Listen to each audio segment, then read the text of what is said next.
Lo adelantábamos esta mañana, el Observatorio de la Deuda Social de la Argentina, de la Universidad Católica Argentina de la UCA, ha difundido o está difundiendo por estas horas los resultados de la medición de la situación socioeconómica en todo el país, la medición que abarca el tercer trimestre de este año 2023. Y los resultados en materia de pobreza son muy preocupantes, los vamos a repasar muy rápidamente. Alcanzó la pobreza el 44,7%, es decir, que hay más de 20 millones de argentinos y argentinas que viven en situación de pobreza. El índice de indigencia, es decir, de las personas que ni siquiera tienen recursos, dinero concreto para comprar los alimentos necesarios para alimentarse dignamente, llegó al 9,6%, es decir, son casi 4,5 millones de argentinos y argentinas. Y hay otros índices, ya los vamos a repasar. Para hablar de todo esto hemos convocado a Eduardo Donza, sociólogo, magíster en estadística, investigador del Observatorio de la Deuda Social de la UCA, quien siempre muy amablemente nos recibe para conversar sobre estos temas. Eduardo, un gusto recibirlo, ¿cómo le va? Buenos días, gracias por el contacto. Bueno, muchas gracias a usted. Realmente muy preocupante nuevamente el índice de pobreza, el índice de indigencia relevado por la UCA. Sí, lamentablemente era un valor esperado y se da la confluencia de la aceleración de la inflación. Pensemos que hemos tenido meses y ahora también estamos en un periodo complicado de cerca de un 10% más de aumento de precios a nivel general y muchas veces los alimentos están por arriba de eso. Y esto se da en el marco de una pobreza, en una situación de pobreza estructural en Argentina. Hay que tenerlo muy en cuenta esto, ¿no? No es para disculpa de ningún gobierno, pero sí hay que tener en cuenta que ninguno lo ha podido solucionar, ¿no? Es un problema muy serio que venimos acarreando desde hace cerca de 25 años. Eduardo, ¿es solamente la inflación lo que provoca el aumento de la pobreza y de la indigencia, o hay otros factores vinculados, por supuesto, con el tema económico o temas políticos de índole social? Hay un factor que es el inmediato, que es la inflación, ¿no? La pérdida de la capacidad de compra de un mes al otro, que es lo que nosotros, todos los consumidores, vemos. Y también esto se da en el marco estructural de un escenario laboral que es altamente precarizado, ¿sí? Pensemos que la mitad de los trabajadores están en un sector que se puede identificar como microinformal, de pequeños establecimientos, muy diverso también, que tiene algunas actividades con respecto a un trabajo independiente de mano de obra especializada, pero también hay algunos que tuvieron que directamente inventarse un trabajo, como sería el reciclado de residuos, los personas que, como las imágenes que están viendo ustedes, que tienen que asistir por necesidades a lugares que se reparten alimentos, o que directamente idearon como trabajo para ellos preparar alimentos y venderlo en la calle o venderlo a los vecinos, ¿no? Entonces, ese grupo muy heterogéneo tiene niveles excesivamente bajos de ingresos, ¿no? Y las transferencias del Estado, las ayudas del Estado, colaboran para amortiguar un poco estas situaciones de indigencia y de pobreza, ¿no? El nivel de indigencia se elevaría casi este 10% que usted está diciendo a un 20% si no están las transferencias del Estado. Entonces, en primera instancia, las transferencias de ayuda a las familias tienen que continuar. Por supuesto, hay que focalizarlas bien, hay que continuarlas para que se conviertan en un empleo genuino, pero tienen que continuar porque les ayuda a mejorar un ingreso a la familia. Pero eso no es la solución. Tiene que mejorar el mercado de trabajo, y para que mejore el mercado de trabajo tiene que mejorar la estructura productiva en Argentina, que ese es el problema central, ¿no? Tenemos una estructura productiva que es muy débil, que genera poco empleo, que ese empleo muchas veces no es de calidad, y también hay que tener muy en cuenta las economías regionales, ¿no? No se puede desatender el desarrollo de las regiones del país, que siempre tenemos mucha riqueza, pero que no se pueden explotar. Esto se puede lograr haciendo políticas de Estado, ¿sí? Que apunten al desarrollo de la producción y al trabajo y que sean consensuadas entre todos los actores de la producción y el trabajo, ¿no? Si no, va a ser muy difícil salir de esta situación. Eduardo, ¿cómo le va? Buen día, Cristian les saluda.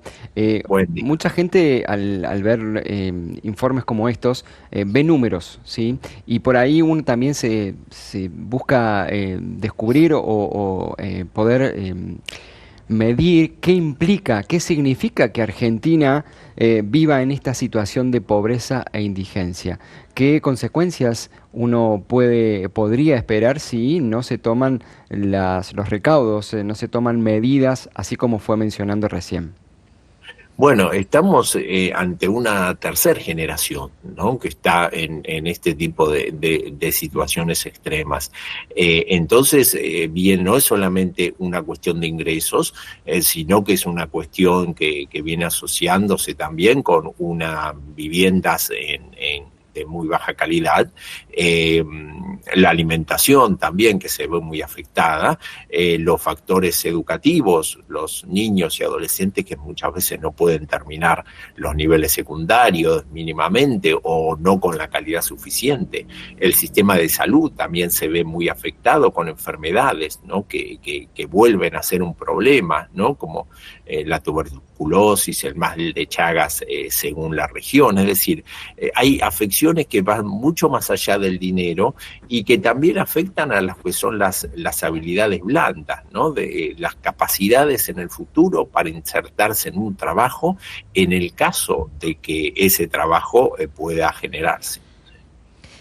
Eduardo, ¿qué tal? Buen día. Cecilia lo saluda, escuchando atentamente esto que mencionaba, ¿no? Que uno de los factores principales para esta pobreza se podría apuntar en primer lugar a la inflación, ¿no?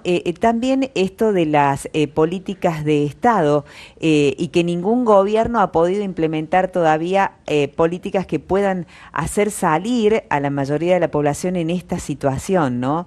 Las políticas que se pudieran tomar, uno no sabe si esto se va a poder revertir en mediano, corto o largo plazo, ¿no? Como para poder dar alguna luz de esperanza sobre la población en este sentido. Sí, en el cortísimo plazo, con la posibilidad de que se aceleren todo el proceso inflacionario por diferentes medidas que se pueden llegar a tomar, es posible que se agrave, ¿no? la situación, pero siempre en niveles de algunos puntos, ¿no? Cualitativamente la situación ya es preocupante y no va a cambiar, ¿no? Y después, si se realizan las acciones bien, es a mediano y corto plazo. Por eso insistimos mucho con la necesidad de que continúen las ayudas, porque en el corto plazo no va a haber grandes cambios, ¿sí? Podemos intentar que empiecen a mejorar los indicadores, que se empiece a reactivar toda la actividad industrial, la actividad agropecuaria, la actividad comercial, y que se vayan generando puestos de trabajo. Pero esto va a ser a mediano y largo plazo. Lo principal que se haga de una manera sólida, ¿no? Uh-huh. Y que se vayan consolidando cimientos para el futuro, para las próximas generaciones. Eduardo, en las varias notas que se han publicado hoy en distintos medios de alcance nacional acerca de estas estadísticas, de este estudio que ha relevado el observatorio, se cita mucho una frase de Agustín Salvia, el director del observatorio, que dice: estamos en una crisis sistémica y de fin de ciclo del régimen económico. ¿Qué significan estas palabras, estos conceptos que ha usado Salvia? Bueno, lo que venimos haciendo desde el punto de vista económico es poniendo parches y parches, ¿no? Y no tenemos varios inconvenientes o problemas los argentinos, ¿no? Que lo conocemos muy bien, un gasto que es superior a los ingresos que tenemos, un desbalance de la balanza comercial, una escasez de dólares que también ahoga las posibilidades de producción de algunas empresas, precios relativos distorsionados, ¿no? Es decir, fueron situaciones que se fueron manteniendo de una manera totalmente artificial, subsidios cruzados, Es decir, es una situación muy compleja. Y es con respecto a eso, ¿no? Esperemos que se vayan ordenando, que las cosas se hagan de una forma consensuada y que se vayan consolidando posibilidades y garantías también para que los inversionistas, los empresarios que tienen que pensar un futuro para la empresa, para generar puestos de trabajo, se pueda desarrollar. Y hay una consulta, una pregunta también que me parece va a la base, o en todo caso al análisis que hacen ustedes de estos estudios, de estos datos. ¿Cómo va trabajando socialmente lo que le ocurre a las personas? Digo, por eso usted es sociólogo, imagino que tendrá práctica en esto. Es decir, ¿cómo vive la persona en situación de pobreza o en situación de indigencia lo que padece personalmente, familiarmente, y después eso cómo impacta en la convivencia social? No sé si me explico, si es clara la pregunta, Eduardo. Sí, por supuesto, ya desde cuestiones tan básicas y ya tan identificables como es el hacinamiento, ¿no? Que más de 3 o 4 personas tengan que convivir en el mismo cuarto, no utilizarlo para dormir. Pensemos en la privacidad de las personas, pensemos en el espacio de tranquilidad que tienen que tener los adultos mayores, los niños para poder estudiar, las horas de descanso, el hecho de cómo los alimentos que hay que compartirle, se tiene que hacer estrategias dentro del hogar para ver cómo se reparte entre los habitantes de la casa. Es decir, hay muchos factores que afectan. El tema educativo, que ya lo comentábamos, ¿no? Que es una hipoteca para los niños y adolescentes, no solo para ellos, ¿no? En el futuro, sino para la familia y a nivel que van a formar y a nivel social, ¿no? Cómo nos queda una población que está menos capacitada para posibles inserciones laborales. Y más que estamos en una tercera generación ya en esta situación. Entonces se van acumulando privaciones, se va generando también que algunas personas estén en la periferia o directamente en la exclusión, no solo de lo que es la distribución de los ingresos y la distribución del trabajo, sino en algunas cuestiones como son las pautas de convivencia social.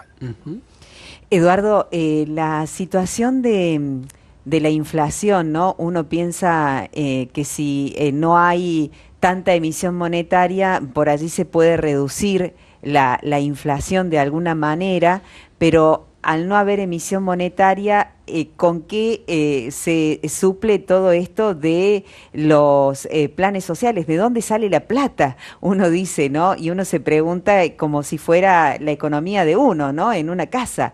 Si no me ingresa el dinero, lo fabrico, pero si no lo puedo fabricar, ¿de dónde sale? Es decir, no, como que no nos cierran mucho las cuentas para poder imaginarnos una salida de todo esto. Bueno, por supuesto que es muy complejo. Y ese es el desafío que tiene en este caso el próximo gobierno, ¿no? Si hubiera ganado el otro candidato, le tocaba el mismo desafío, ¿no? La situación es muy compleja.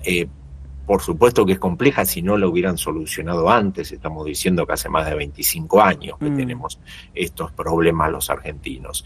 Y bueno, esto tiene que ser con políticas claras, con construcción de confianza también para los inversionistas, para los depositantes de ingresos.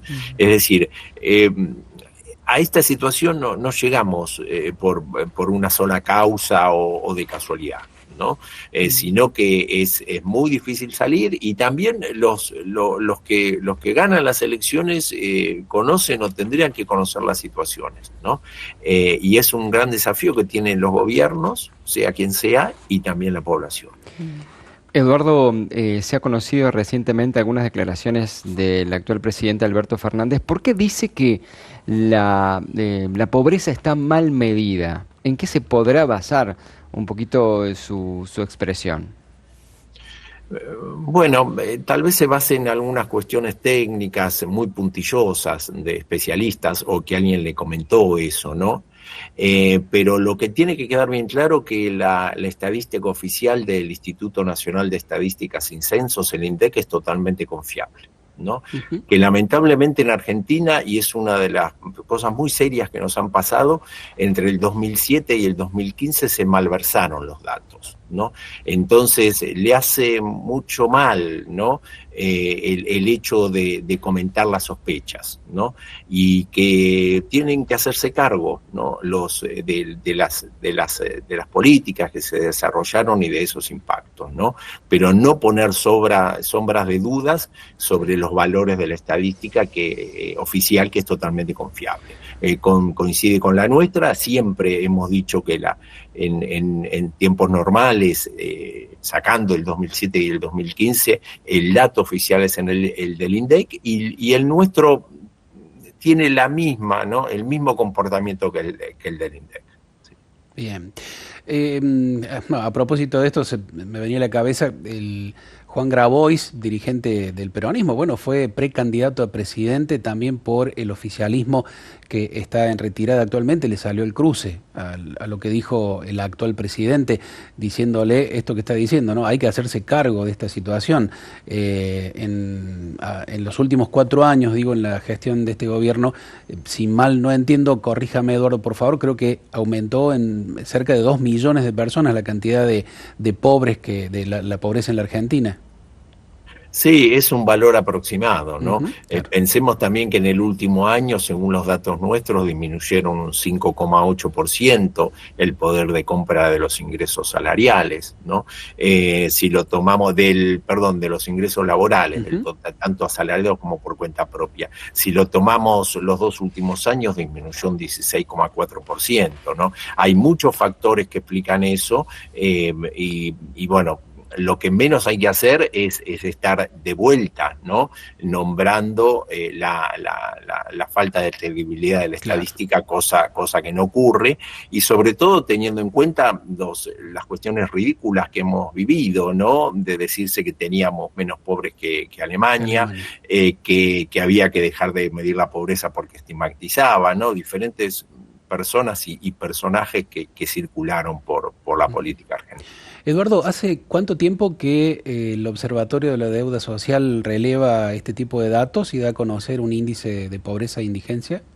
Nosotros tenemos datos desde el año 2004, cuando empezó la encuesta, y precisamente hoy a las 17 horas presentamos una serie, ¿no?, de 20 años, y bueno, son los 20 años de trabajo del Observatorio de la Deuda Social de la UCA. Yo tengo ahí en la memoria alguna oportunidad cuando en la Argentina, y me llamaba la atención, imagino que ustedes también, durante un periodo de tiempo, no había casi malas noticias económicas en la Argentina. Si no me equivoco, por allá por el año 2003, 2004, cuando era presidente Néstor Kirchner, que se dio, dicen todos, una serie de situaciones de contexto externo, también el boom de la soja, el alto precio de los commodities, que llevó a esto.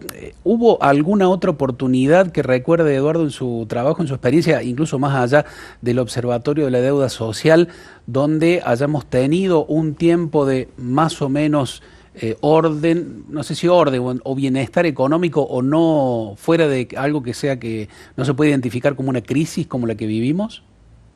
Bueno, los años que usted dice, que fueron esos años famosos del crecimiento del Producto Bruto cercano al 8%, esas famosas tasas chinas, ¿no?, durante varios años, que se dieron por un contexto nacional e internacional muy favorable, y las salidas de la crisis del 2001, ¿no?, que hemos podido, en ese momento se devaluó un 300% y solamente un 40% fue a precios, ¿no?, cosa que en estos casos sería inimaginable que aumente tampoco la inflación. Y bueno, se recuperaron muchos derechos, eso fue muy importante para la sociedad en su conjunto, y específicamente para los trabajadores y algunas minorías, pero en 2008-2009 se estanca ese crecimiento, ¿no? Y en ese momento no tuvieron la posibilidad o la habilidad de reestructurar ese esquema que hasta el momento era exitoso, ¿no? Era el momento para hacer algunos cambios, hacer algunos ajustes, y que lamentablemente los argentinos lo perdimos, y desde ese momento la pobreza no bajó de un 27, un 28% de la población. Hasta llegar a este 44,7% que han medido, si no me equivoco, que es realmente doloroso. puede decir que casi la mitad de los argentinos vive en situación que no es digna en relación con el ingreso que tiene o con la forma de vida que tiene, Eduardo? Sí, mire, lamentablemente con la aceleración de los precios es posible que lleguemos a esos valores, ¿no? Lo que sí ya son valores de por sí elevados. Cuando hablamos más de un 25, cuando hablamos más de un 30, cuando hablamos más de un 35, ya debatir si es 41, 38, claro, 43 o 45 no tiene mucho sentido, ¿no? Y sobre todo cuando hay más de un 20 o cerca de un 25% de población en un núcleo duro de la pobreza. Es decir, que ya nacieron, se criaron y ya tuvieron hijos en esa situación, ¿no? Y cada vez más están más excluidos de lo que son las posibilidades de inserción, ¿no? Entonces, independientemente de los números que son muy serios, ¿sí? Hay una cuestión cualitativa que hace décadas que está existiendo, ¿no? Porque si no parecería que es una discusión de números o claro, tecnicismos, a veces metodológicos, ¿no? Que es muy propio de discutir los especialistas, pero acá hay una cuestión cualitativa muy seria y que no la podemos solucionar desde hace varias décadas. Estimado Eduardo, muchísimas gracias como siempre, gracias por la disponibilidad, la paciencia, todos los datos y el trabajo que hacen permanentemente allí en el Observatorio de la Deuda Social. Muchas gracias.